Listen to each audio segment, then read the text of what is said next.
Yes, thank you for having me. My name is Comrade Emmanuel. Yes, yesterday bandits has further affirmed my opinion yesterday when I was talking to some of your colleagues concerning our systems.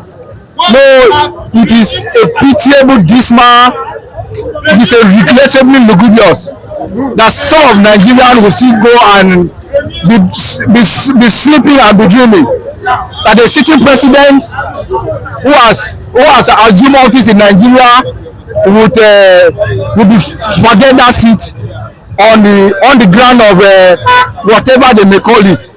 For me, it's a daydreaming. This should never happen. The system of Nigeria will not allow that to happen. So I advise those that care to listen at the earlier time. For them going to the Supreme Court was a drastically waste of time. You say they could have managed their resources and maybe prepare for 2027. But they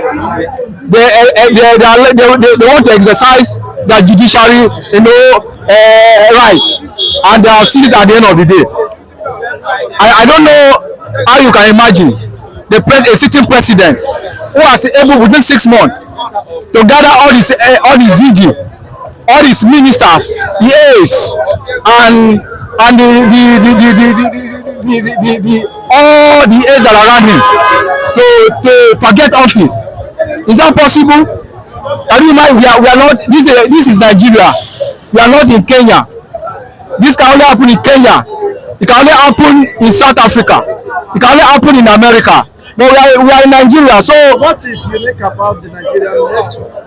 Is it that we are not perfect human beings? No, we don't deserve to, of course, to be used the right way. Is that what you mean? No, this is Nigeria. No. This is the what we call endemic system. The system that have been skewed right from the time that has continued to put where we are today. Except there is a reform. We in the civil society have been crying for a reform. That our electoral system needs to be reformed. That some certain issues need to be done well. The appointment of the INEC chairman needs to be reformed. The president, the executive power should not exercise the appointment of the executive, of the aim of the affair of the INEC. We also relate the fact that when the president with the executive power have the power to appoint, they say power corrupt absolute and power corrupt absolutely. It is a fact that the president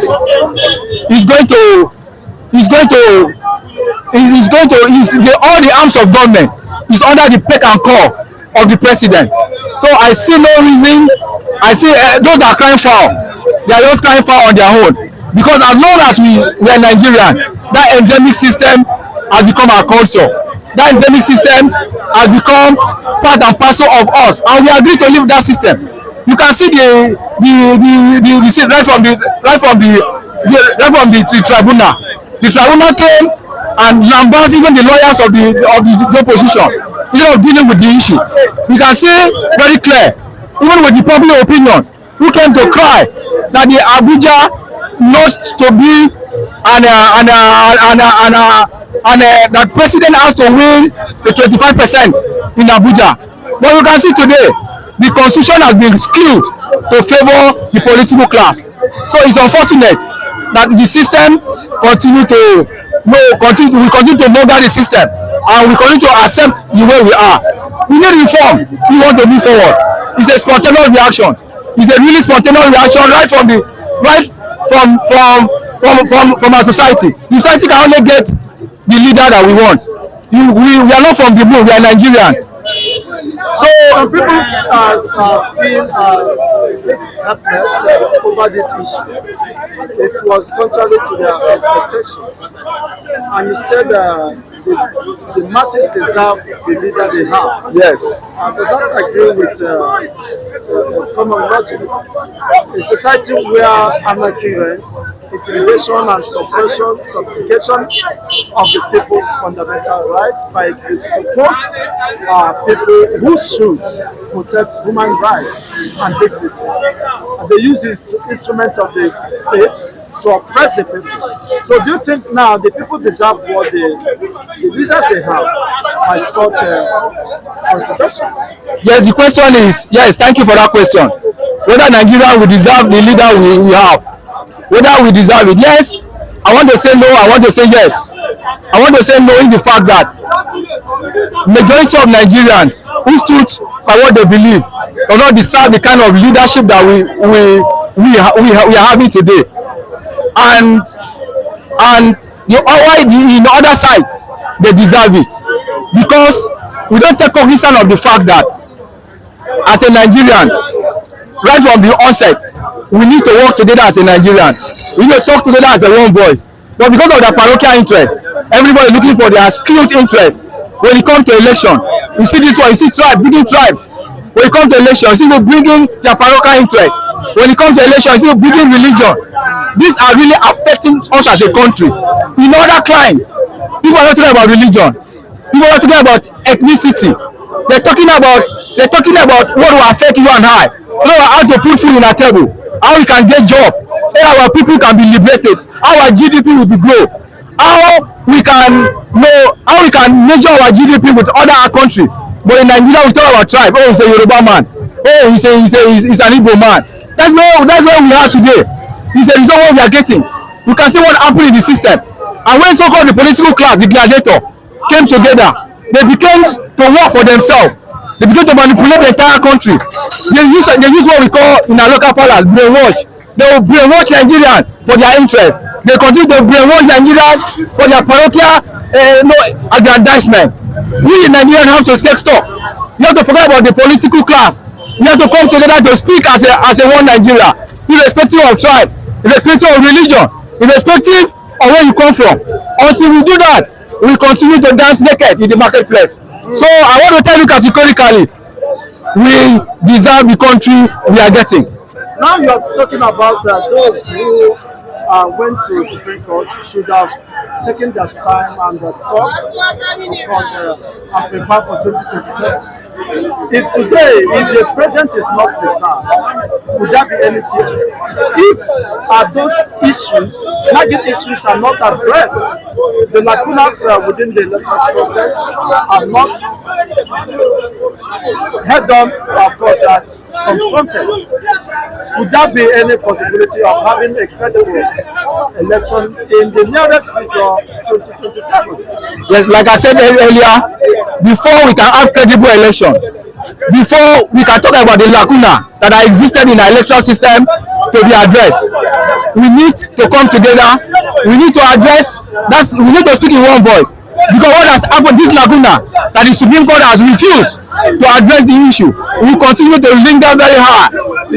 This together has become almost an impossible task when it comes to Nigerian setting, divided among religious, ethnic lines. I don't think there is any possibility of coming together since 63 years of independence.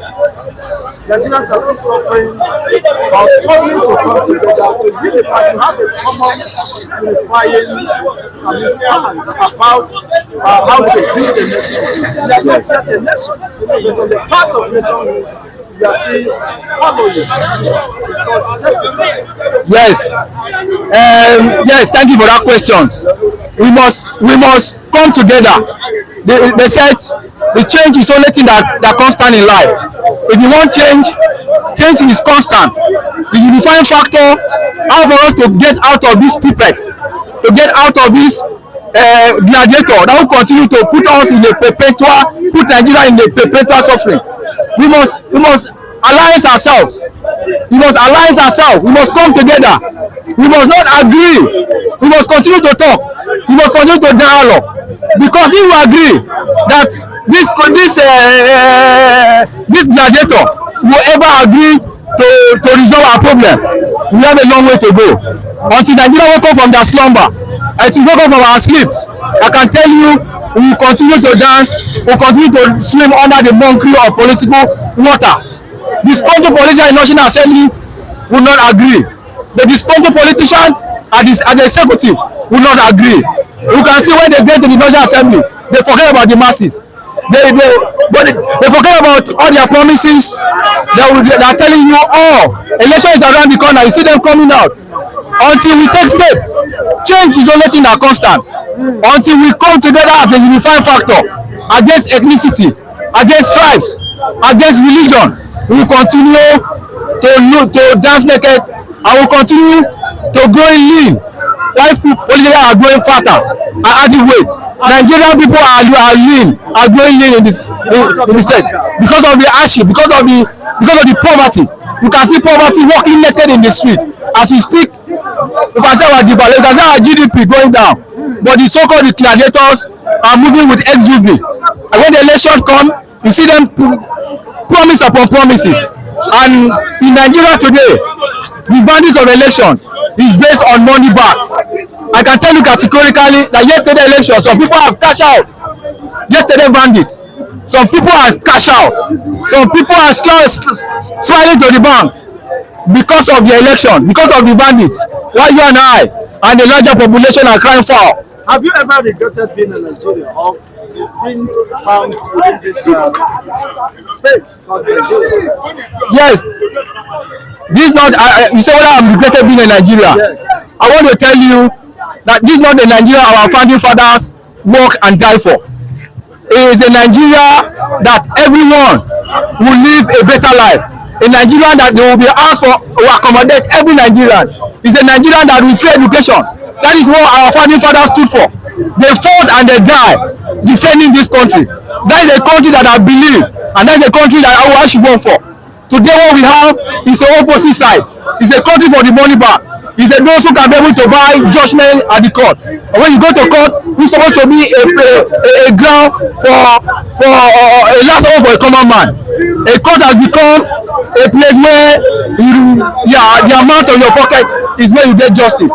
The justice are not given in the court of law.